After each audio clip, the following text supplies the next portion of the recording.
We knew it was coming. Jaclyn told us it was coming, and it has happened. Jaclyn Hill has officially closed Jaclyn Roxanne, her jewelry company, and Koze, which was her comfort wear, loungewear line. I have all of the details about what is going on with that. And I also have related Morphe Forma bankruptcy news that kind of goes along with that and gives us a hint as to the future of Jaclyn Cosmetics, as well as how Demi Lovato is still connected to the Forma Morphe bankruptcy case. After a very long pause, her company has now reappeared in the court documents. I also have a story about Alix Earle, the very big TikTok beauty influencer, and a beauty line that may be coming for her. A class action lawsuit was settled for Dior. We also have a story about Ephemeral Ink and their quote-unquote disappearing tattoos that are not doing the disappearing like they had said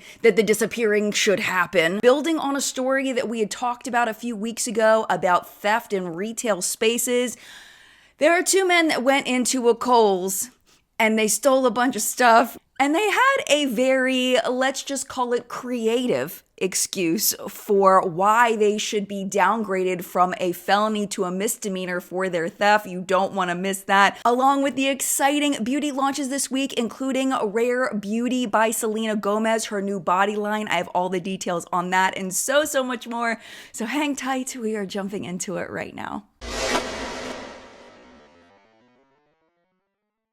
Hello, my friend. Welcome back to What's Up in Makeup, where we talk about everything that is happening in the beauty space all in one place. You don't have to search for anything. I've got you. I've got it all for you right here. Let's go ahead and start with Jaclyn Hill and Jaclyn Roxanne and Koze. As announced back in early August, Jaclyn Hill has officially shut down the two companies that she owns, which is her Jaclyn Roxanne jewelry company and Koze, which is her comfort line. She had a website called I'm In It, and it was the hosting website for her other companies. And she had talked about at one point that she wanted to bring in other small businesses to be hosted on I'm In It. So this is the page that you will see if you visit there right now. I will read it to you in case you are just listening to this. Important announcement. I'm In It brands are permanently closed effective December 9th, 2023. Dear valued customers, please be informed that the I'mInIt.com online store, along with its brands Jaclyn Roxanne, Throws by Jaclyn Roxanne, and Koze are now closed. Our heartfelt gratitude goes out to you for your support throughout this journey. Effective immediately, this website is no longer operational. All sales have been discontinued. Inquiries regarding pending issues with products or with outstanding orders may be emailed until January 8th, 2024 to customer support, and it gives the email address. With the exception of major upcoming holidays, you can expect a response Monday through Friday between the hours of 9 a.m. and 5 p.m. EST. The business will cease customer support services at the end of the day, January 8th, 2024. Wishing you all a happy and healthy new year. And one thing I noticed on there was there's a third brand listed, and it's Throws by Jaclyn Roxanne. And I remember there being something going on where she had taken which she said was her most popular item, the blanket Throws, and moved them over to a different, I guess it was a different website. I'm not 100% sure, but I thought it was interesting that there was a third brand listed there. One thing I definitely appreciate about this statement is that it is very, very clear as to what customers can expect, what they should do if they have any problems. They give very specific dates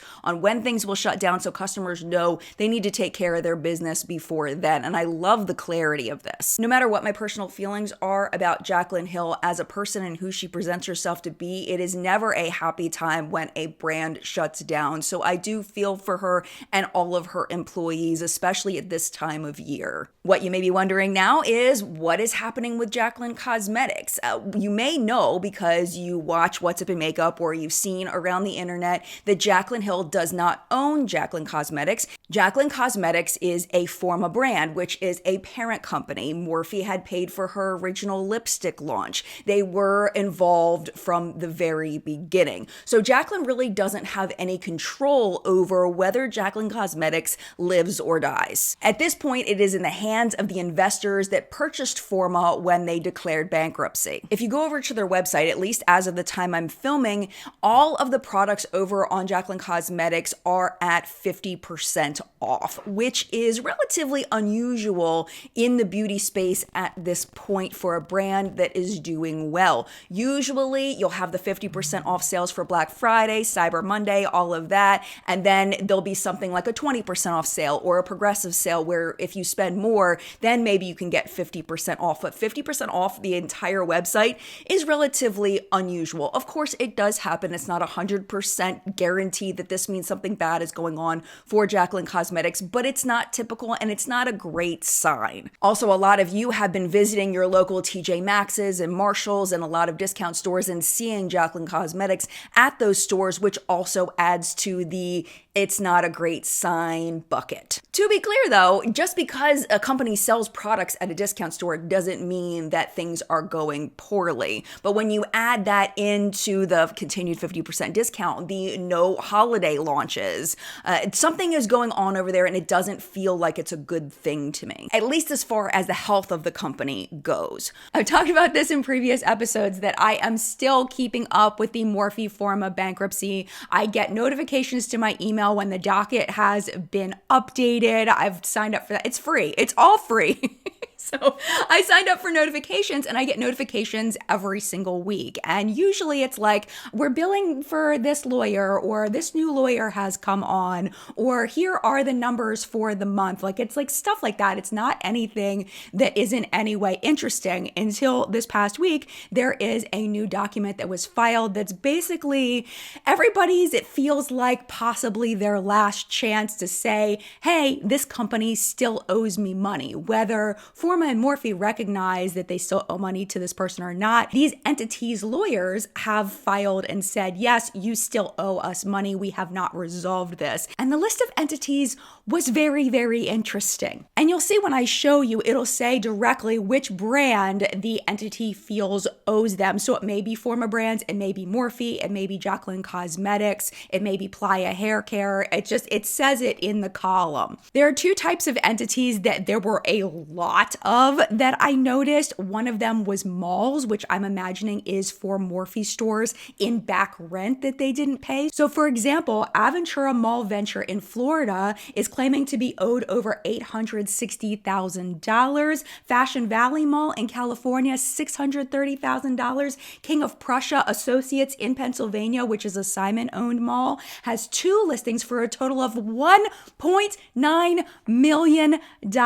Oh my gosh. And Jaclyn's own Woodfield Mall that she talks about, that she worked at the Mac store, is also owed money in Schaumburg, Illinois. Do you remember that story? The court papers say that they are owed $550,000, and this is among many different malls. The other entities that was like a big thing was taxes for a bunch of different states. I didn't go through it and see if it was all 50 states, but it was a lot of states that said that they were owed various amounts of taxes and fees and things like that. It was a lot. And this was really weird. I also noticed the names of the people that had filed the class action lawsuit against Morphe. Their names are Crystal D'Amato, Amanda Montgomery, and Taylor Maxwell. I saw them and I was like, wait a minute, those are the pigment people. They're the ones that filed the pigment lawsuit against Morphe, saying that their pigments were inherently dangerous, and it never went to court because of the bankruptcy. It's on like what they call a stay. So the document says that these three people, individually and on behalf of all others similarly situated, are listed as claiming to be owed $5 million, then $500 million, and then another $5 million. I'm assuming that the lawyer filed all the paperwork and all of the stuff. That's why people are listed multiple times, because it's for different things. It doesn't say specifically why it says $500 million. Like, what? How? They were never even found guilty of anything. It's so weird. It's so weird. I don't understand why that was even filed, but I'm sure that there is a reason. The other thing I found was Shelby Wild. Do you remember her? She is the founder of Playa Hair Care that was acquired by Forma, and Shelby company was suing them for $16 million because they didn't incubate her brand the way that they had promised they would incubate it, and now her brand filed for bankruptcy. So she didn't claim $16 million, she claimed $3 million. But it doesn't say that Playa specifically owes her. It doesn't say Forma owes her. It says Morphe owes her, which I think is very interesting. Then we get to Demi Lovato. Oh my gosh. Okay, so here's the proof. I'm going to put it on the screen right now. This company, DLGIH LLC. These are former screenshots from the different things filed for this court case that specifically identify that this company is owned by or associated with at least Demi Lovato. This DLGIH company is claiming to be owed $10 million. And that, what I think the connection is, this is just my thoughts, is that Demi had filed for a trademark for a beauty company called Interverse. And I believe, based on connecting the dots, that that was going to be a Forma brand. And now DLGIH is saying that Forma Brands owes them $10 million. And I'm assuming it has to do with what they expected to make off of this company, contracts that were signed, stuff like that, and it just never happened. And who knows, maybe Demi and her company paid for things up front and then it never launched. But what you also might find interesting is Jaclyn Hill's name on here. So when you see Jaclyn Hill on here, it says she is owed $0. There were previous times in the court dockets where Jaclyn, basically it said that she had settled and worked out whatever behind the scenes as far as how much money she was owed. But what it does say in this is that Jaclyn Hill Cosmetics is still owed money. And I know this gets confusing. Jaclyn Cosmetics is owned by Forma and Morphe, but Jaclyn Hill Cosmetics, aka the JH that was stamped on the original lipsticks,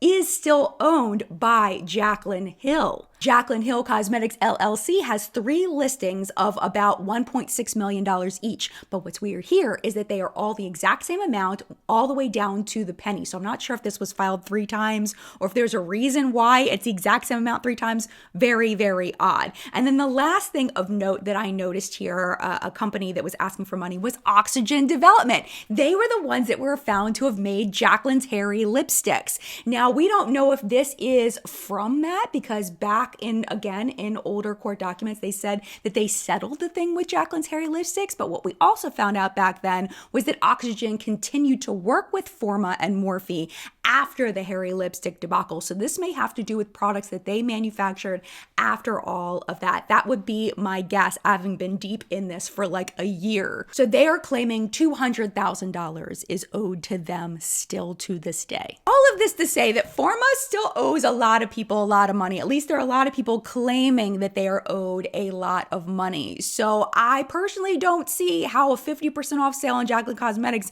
is going to make any kind of a dent in what Forma owes to all of these people. Now, of course, because this is bankruptcy, chances are the vast majority of this, if not all of it, we don't know, will just be flushed through the bankruptcy. That's just how bankruptcy works. But my big point here is that if Jaclyn Cosmetics is not turning a profit, if they are not showing growth potential, then I can't see Jaclyn Cosmetics lasting that much longer. The next court date is set for January 17th, so we might know more then. I don't know how long this is going to stretch out, but this could be nearing the end of all of this, and when the bankruptcy hearing ends, that might be the end of Jaclyn Cosmetics. We'll just have to wait and see. So if you were interested in purchasing any Jaclyn Cosmetics, this may be the time to do it.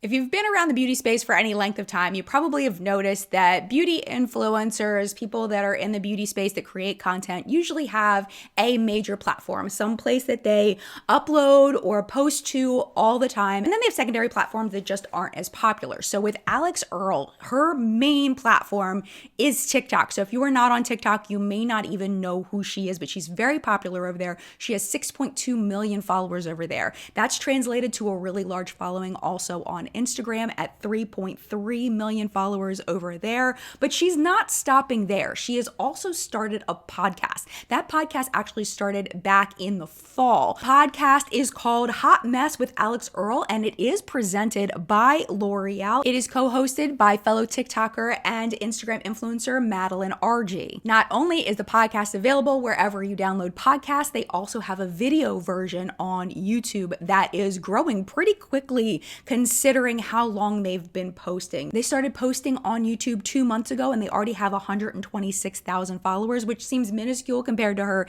TikTok and Instagram following, but they literally just started a couple months ago. So 126,000 subscribers in 2 months is a lot. But of course, Alix isn't done yet, because when an influencer gets big, when they get huge, we've heard this from so many bigger influencers, including Jaclyn Hill, that, you get big, you get a following, and then you start a makeup line. And that seems to be where Alix wants to go. She said in an interview with Glossy that she was looking to start a beauty line and then share the progress of how all of it is going on her podcast. If you're familiar with Alix Earle, how do you think an Alix Earle cosmetic line would do? I think an Alix Earle cosmetic company is going to do so well, honestly. I feel like she's got her dedicated people over on TikTok that absolutely love her, but I do think that it is going to do so much better if she takes the Patrick Star Ali Glines route of starting a company where she is the creative piece and then she has a company that does all of the back end stuff, all of the businessy stuff, so that she can focus on the creative and let them handle all of the money and all of the things and all of the stuff. If she takes that route, I think it's going to be very, very successful, and I imagine that she probably will. There are now a lot of companies that exist now that didn't used to, these incubator brands that are starting these influencer brands. It is a big business that is just starting to grow. So I can see Alix Earle jumping on one of those. I kind of hope that she does, and I'm curious to see how things are going to roll if she decides to go through with it. I cover a lot of class action lawsuits on this channel. I do, because I find class action lawsuits fascinating. Some of them are valid, I feel, and some of them are not valid. And I feel like with this one, I'm kind of on the fence. Like, I honestly am not sure how I feel about it. Let me tell you what's going on so you can decide for yourself. I'll put the picture up so that you can see it. So what is happening is that Dior has marketed these two products. It's the Dior Forever Foundation and the Dior Forever Skin Glow Foundation. They are sunscreen included foundations that say 24H. And the lawsuit, the class action lawsuit, is basically saying that people that see this and they look at it, they may think that the sunscreen claims last for 24 hours when it is probably the makeup piece that they're saying lasts for 24 hours. It's important to note that on the back of the box, it does say if you're using it as a sunscreen to reapply every 2 hours. But what the plaintiffs are saying is that a lot of people will still be confused and they will not realize that, and then they could suffer sun damage due to expecting this product, the sunscreen claims, to last for 24 hours. This class action was actually dismissed back in October. The judge found that reasonable consumers would not be deceived when they consider the product's front and back labels together. But the plaintiff has now filed, as of last week, a new 28-page amended complaint. They cite a survey, and they don't say how many people they surveyed. It's probably in the lawsuit somewhere, but they said that 50% of consumers who were shown the product's front and back labels remained, quote, confused, deceived, and misled into believing that their sunscreen benefits would last more than 2 hours. So what do you think about this? Because I really do see both sides on this. I see Dior's side of it in that, anybody that's ever used a sunscreen in their life, it's kind of part of sunscreen that, you need to reapply it. That's kind of a common knowledge situation. And the 24-hour claims just physically can't have anything to do with the sunscreen. It's just the customers are smarter than that and that they know better than that. But I also see the other side in that I don't think it has anything to do with smarts. I don't think it has anything to do with intelligence. I think it has to do with access and whether people have paid attention to the rules of sunscreen and what you're supposed to do with it. And I don't think we can assume that every single person understands that sunscreen needs to be reapplied every 2 hours, especially when you have a company like Dior that is supposed to be the best of things. I mean, you're paying a high premium price for this product. Maybe they have developed some kind of technology that allows sunscreen to last for 24 hours. Maybe that's a thing. Are the people going to look into it to see that? No. All they have to do is flip it over to the back and read it, but are they going to do it? I don't know. Is that on the customer? Is it their responsibility to read the package fully before they use a product? I don't know. What do you think? That's the question. I would love to know in the comment section down below.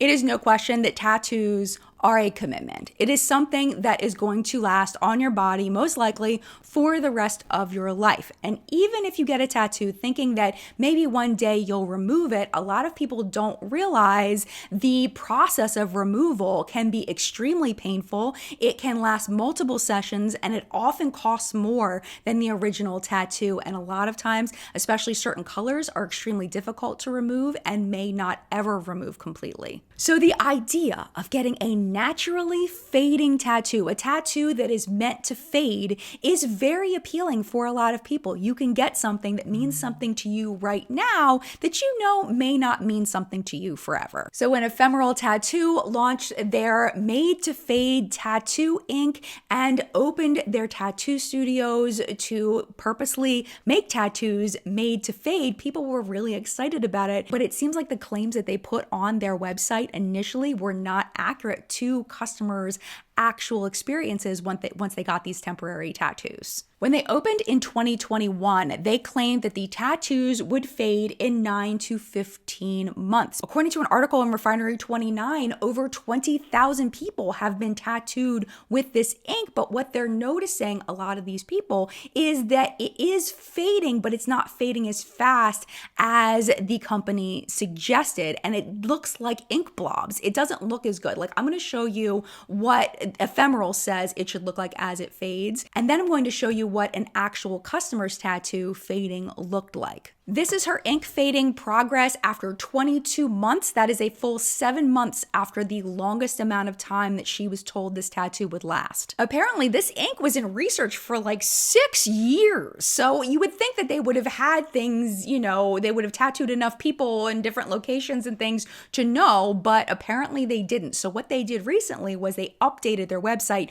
to show a fade time of up to 3 years. So why did this happen? Why didn't the tattoos fade on people the way that they did in the trials over 6 years? And Refinery 29 suggests that it could be the size of the tattoo, it could be the placement, it could be the artist's technique, and also everybody's body is different and everybody's reaction to ink being injected in their skin may be slightly different. When asked about the longer time to fade in that article, the CEO and founder of Ephemeral, his name is Jeff Liu, stated, quote, "We definitely have customers disappointed. It's important for me to take responsibility for that. It's important for us to hear the feedback, have that conversation, and use that feedback to get better over time. Our newest fade durations reflect that." He's talking about that they've extended it to 3 years. He also stated that in outlier cases where ephemeral tattoo is still visible after 3 years, the company will guarantee a refund. Have you heard about made to fade tattoos? Is this something that you might consider, especially now knowing what we know about the ink?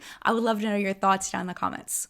Anyone with any knowledge of hair at all knows that different types of hair need to be styled differently. They need different techniques, they need different products, all of that. So you would think that somebody that goes to school to study how to do hair would be required to learn how to style all of the different hair types. But oh no, that is not the way that it has been. And it makes the experience for some people going into a salon very stressful. I will tell you, I have thin wavy hair. I have been going to salons since I was like 16 or 17 years old, and never one time have I ever experienced somebody who did not know how to cut and style my hair.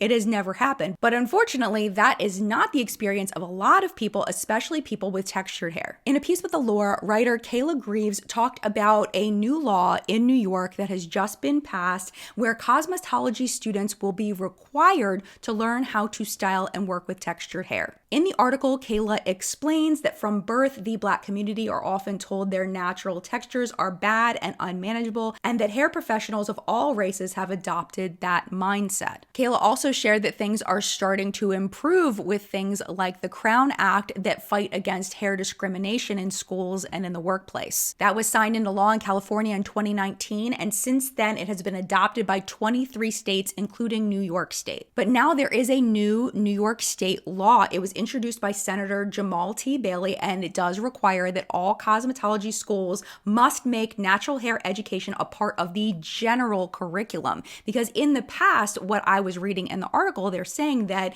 they may do a little bit of work on how to work with textured hair, but it wasn't required to be part of the curriculum curriculum, and also they didn't spend a lot of time on it. And if people wanted to learn more about styling textured hair, they would have to take a special class for it and also pay a separate fee for it. The bill states that graduates should have the ability to provide styling and hair care services to individuals with all hair types and textures, including but not limited to various curl or wave patterns, hair strand thickness, and volumes of hair. You would think that's like a duh, but it's not. It's not. It hasn't been like that. It's so strange to me. As someone who has a degree in education, I had to take a teaching physical education class. I had to take a teaching art class. I never wanted to teach physical education or teach art ever, but I had to take those courses in order to be a well-rounded teacher. And when you're a hairstylist, it's not even like that. You never know who's going to come in your door. In my contract, I was never going to be a gym teacher. It was never going to happen, but I had to be trained in it anyway. And I feel like in this kind of situation, it's like, of course you're going to have to style all different types of hair. Shouldn't people be trained in that? But apparently no. The bill takes effect in May of 2024, and this is supposed to give cosmetology schools the opportunity and the time to adjust their curriculums. I feel like this should just be good practice for school in general. I never was trained in cosmetology, so if you know more about this than I do, definitely let me know down in the comments. Y'all, the messy mess over at Makeup Revolution is continuing. Y'all know the messy mess that basically there were 3 people at the top. There's Adam Minto, there's Tom Allsworth, and then there's Elizabeth Lake. Those 3 were running Makeup Revolution. Adam and Tom left their jobs because of alleged shady business. Elizabeth Lake was the only one left, and now she is leaving. She is the chief financial officer. And according to Global Cosmetic News, the company is, quote, bowing to pressure from shareholders to shape up its management team. If you've been following What's Up in Makeup, you may remember that one of their biggest shareholders is Boohoo, the British fashion company, and they staged a literal coup to take out all of the main players in Makeup Revolution and replace them with Boohoo people. That failed. But now they are winning because they are replacing Elizabeth Lake with one of their people. His name is Neil Cato, and he will be her replacement as of January 1st of 2024. Now, on the ground, for Makeup Revolution lovers, for people that cover makeup news, it does not look like anything different is happening over at Makeup Revolution. Everything is normal. They're coming out with all their collabs, like the Willy Wonka collab just launched. They have a holiday thing that just launched, the collection, and everything seems normal over there. But there's weird stuff happening in the background. So I'm very curious to see going into 2024 whether we will see anything different happening over at Makeup Revolution due to this new management, or if they're just going to take the playbook from the old owners and keep doing it because it seems to be working for them. You may not be surprised to learn that I do not know very much about stocks. I pretty much know nothing about stocks. The only thing that I know about stocks is from researching stories like this one. And from previous stories, what I have learned that one thing that is very, very important is to report your numbers accurately. Because if you do not report your numbers accurately as a publicly traded company, it could come back to bite you in the ass. And that seems to be what is happening with Estee Lauder right now. If when you think of Estee Lauder, all you think of is the Estee Lauder makeup company, just know that they are a parent company that owns a lot of other brands, including Bobbi Brown, Tom Ford Beauty, Too Faced, Clinique, Origins, and The Ordinary, and many, many, many, many more. A class action lawsuit has been filed in the Southern District of New York on behalf of everyone who purchased or otherwise acquired Estee common stock between August 18th of 2022 and May 2nd of 2023. So if you bought Estee Lauder stock between those dates, you particularly need to be listening up. So the complaint alleges that, quote, defendants misled investors with unrealistic and materially false statements about the market demand for Estee Lauder Company's products and its inventory levels. These statements concealed the truth about ELC's weakness in the market until May 3rd of 2023, when the company announced weaker sales and profit for the year than they had estimated, and accordingly cut its fiscal year outlook for the 3rd consecutive time. As a result of this announcement, Estee Lauder Company's stock declined from about $245 per share on May 2nd of 2023 to about $202 per share on May 3rd of 2023. So what I'm understanding, and definitely correct me if I'm wrong, stock people, is that if you bought in between that time period of August 18th of 2022 to May 2nd of 2023, you thought everything was great and you paid this higher price and you're thinking Estee Lauder, woohoo, they're making lots of money. I'm going to make lots of money too, right? But then you find find out as the bomb is dropped on May 3rd that your stock price is now devalued and you have now lost a lot of money because they didn't represent things appropriately to you so that you were aware when you purchased the stock. Estee Lauder is not saying that sales are down in the US or down in Europe. They're saying specifically in Asia is where sales are down. The travel retail sales in Hainan, which is an island province in China, and then also in South Korea. If you happen to be one of those people, you do have until February 5th of 2024 to apply to be a plaintiff in the lawsuit. We have one more story having to do with a huge parent company and lawsuits this time. It is LVMH, which if you're not familiar, they own Sephora. They also own Fenty Beauty. They own Makeup Forever. They own Benefit Cosmetics. They own a ton of companies, both in the beauty space and in the fashion world. Just so many companies. On December 11th, the former LVMH Vice President of Legal Affairs, her name is Andoa Newton. She filed a federal lawsuit against the company alleging she, quote, suffered sexual harassment and an incident of assault while on the job. She says that when she complained about the incident, she was subjected to a retaliatory, hostile work environment that escalated and ultimately resulted in her being publicly and humiliatingly fired. Andoa claims that she, quote, suffered sexual harassment and assault at the hands of LVMH's Director of Property and Facility Operations. His name is Lloyd Duran. Andoa said she kept reporting Lloyd and nothing was happening. Nobody was listening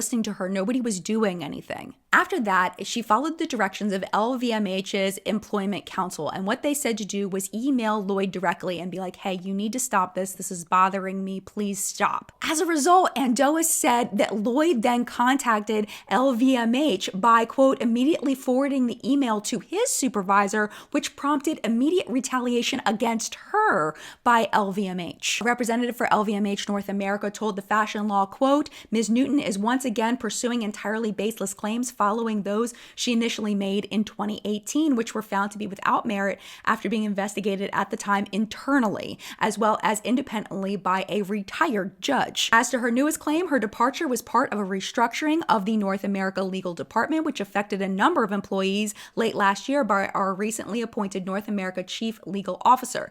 Given this, we will continue to vigorously defend our position against these meritless and frivolous claims. For more details on Andoa's claims, definitely check out the links down below.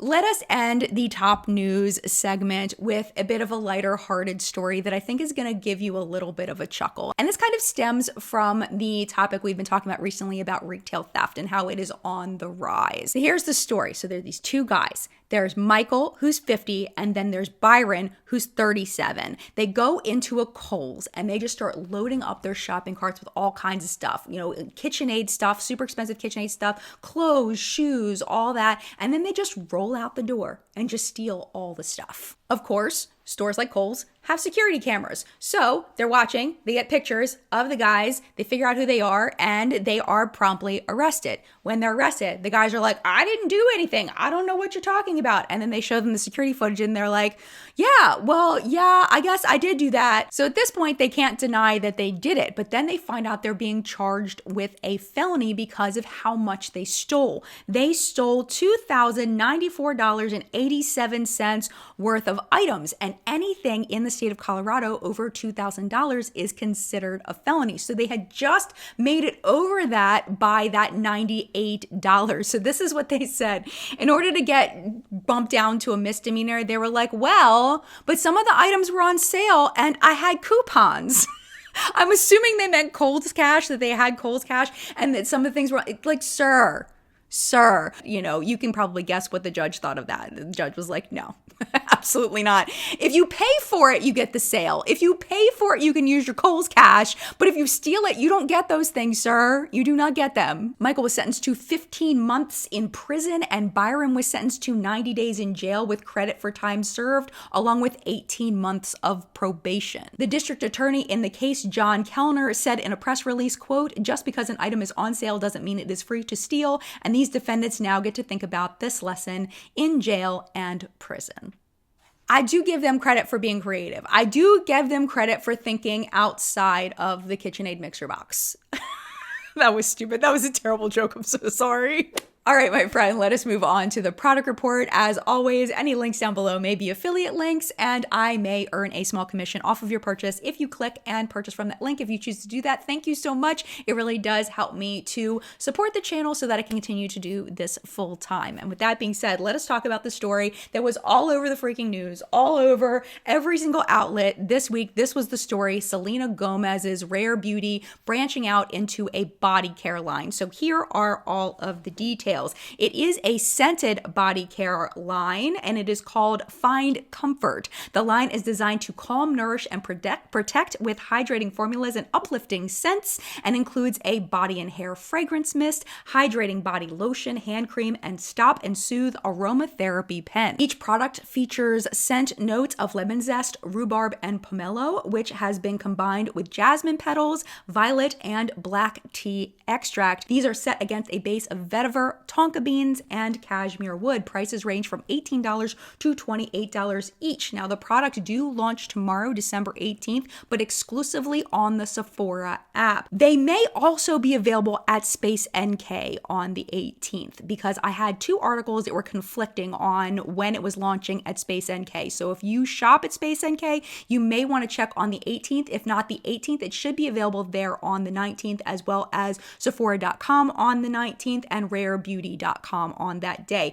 The collection officially hit Sephora stores on December 26th. I think this is a fantastic move by Rare Beauty. I think it fits the whole brand ethos of care and loving and being kind and all of that. You know, body care stuff is a way to be kind to yourself. So I feel like this fits perfectly, and I'm thinking about maybe picking up a product or two. We will see. Have you heard of Vampire Cosmetics? Because they have recently been put on my radar, and they kind of remind me of HipDot 2.0. HipDot has not put out anything in forever. The reason why I say that is because HipDot was doing a lot of different collabs with a bunch of different licensed companies, and then they just kind of died out, and it looks like Vampire Cosmetics is just jumping into it on that. They are coming out with a Dungeons and Dragons collection. Pre-sale starts on the 18th for the 50th anniversary of D&D. They say it, quote, merges bold colors with the narrative storytelling at the heart of any adventuring party to transcend traditional makeup and opens new avenues for collaborative storytelling. The collection will include the Dungeon Master's Guide book palette. It does feature 45 individual shades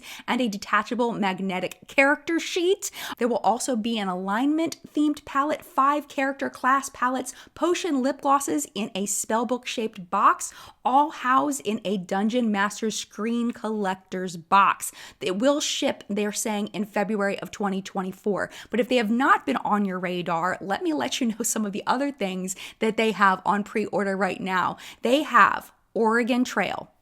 I ordered a couple things. I did, because I have to try out these products and see whether they are similar to HipDot, because if they are, I'm going to lose my mind and I will buy all the things.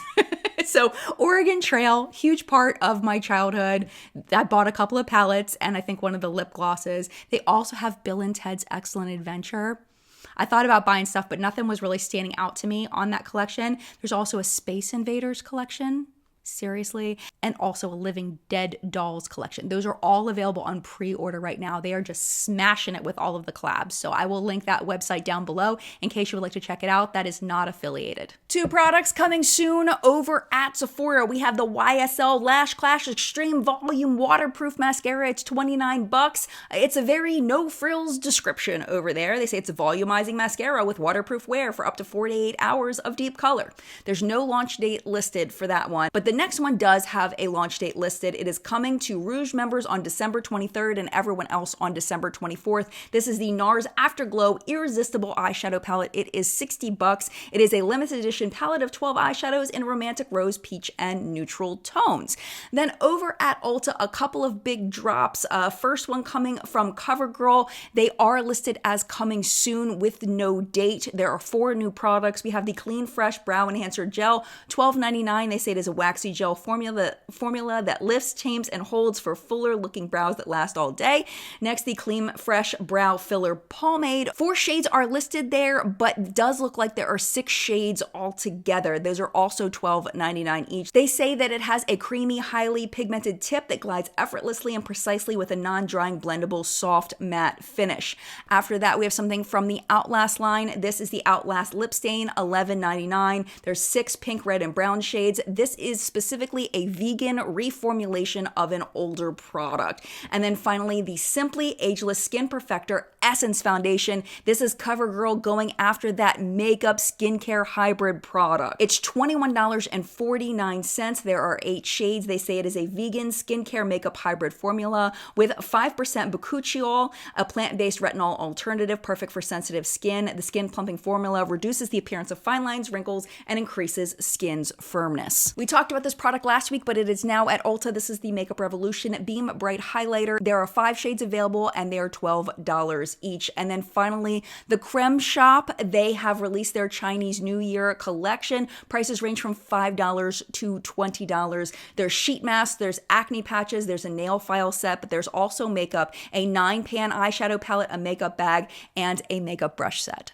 All right, PR or purchase product of the week. I have quite a few products to share with you with some wins and some misses for today. This is first impression for all of these products. So let's start with the PR package, my first PR package from Purlisse. The Purlisse BB cream was one of my favorites years ago, and this packaging looks a little bit different, but it seems to be the same formula, and I really enjoy this product. It's got a nice light coverage. It's what I'm wearing on my face today. I just really enjoy this product. It's very easy to spread, and when I first put it on, I thought that maybe it was the wrong shade for me, but because it is such a light coverage, my natural tone can shine through. I got the shade light medium, and I will show you kind of what that looks like on my skin tone. So you see how it's just a little bit too light, but because it blended out and because it is such a light coverage, you can't see that it is too light for me. Oh, and one more product from Purlisse that they sent over. This is the Blush Glow BB Cheek and Lip. I am wearing it on my cheeks today. It is a very sheer formula, so just be aware of that when you choose your shade, whether a sheer formula will be good for you or not. That is at full opacity, but as soon as you start blending it in,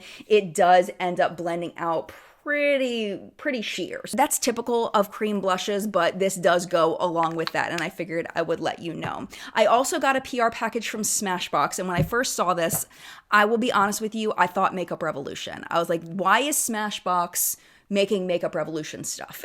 It also made me think of when Stila was starting to go into Nordstrom Rack. They were making stuff like this and it was very poor quality. So I looked at this and I was like, this looks like it's going to be poor quality, just straight up. And I'm saying that because if Smashbox is watching this, I want them to know that that's what this is giving, is poor quality. So opening it up, this is what it looks like on the inside, and that is also giving me poor quality, just looking at this. And I will tell you that swatching this, for me, they're very sheer. So if you like sheer colors, then you won't see this as poor quality. But for me that likes more opaque shadows, this is poor quality as far as the application goes. I will swatch this shade for you. This is the one that is all over my lid today. You can see it's pretty opaque there, but as soon as you swatch it, you can see it's just very sheer in the color. It's not this as bright as what I would think you would see in the swatch. And that was my first sign. I was like, oh no, this is not going to be good. Let me go ahead and swatch a bunch more for you. I haven't tried everything because this is, again, a first impression, but man, these are very sheer. I'm just gonna swatch a few more, because I won't be able to swatch all of them.